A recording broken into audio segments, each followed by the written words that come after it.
melakukan kasus narkoba golongan 1 yang menggunakan tembakau sintetis.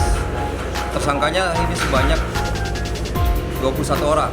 Dari awal mula ditangkap pada tanggal 22 Februari sekitar jam 00.30, dilakukan pengintaian terhadap orang yang dicurigai dan akhirnya ditangkap bersama dengan barang bukti yang ditempel di suatu pot di area apartemen ini. Nah, kemudian dilakukan pengembangan oleh narkoba lagi, kemudian didapat info bahwa berada di dalam apartemen. Dalam apartemen ini akhirnya didapatkan lagi 7 orang tersangka. Dari interview terhadap 7 orang ini lagi dikembangkan, didapat lagi info bahwa ada di apartemen di sebelahnya lagi.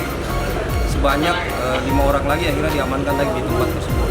Kemudian dilakukan pendalaman lagi, ada lagi informasi bahwa ada lagi di apartemen ini juga, di kamar dan lantai yang berbeda. Sebanyak 4 orang lagi. Nah, kemudian akhirnya dikembangkan dan terakhir dapat lagi di kamar yang lain sebanyak 2 orang. Jadi ada 4 kamar di apartemen ini yang didapatkan sudah memproduksi atau mengelola kembali tembakau sintetis tersebut untuk diedarkan kembali. Silakan kalau misalnya ada berapa Jumlahnya, Pak? jumlah, Pak? Jumlah, Pak. Berapa beratnya? tersangkanya sebanyak 21 orang semuanya dengan 5 TKP yang ditangkap.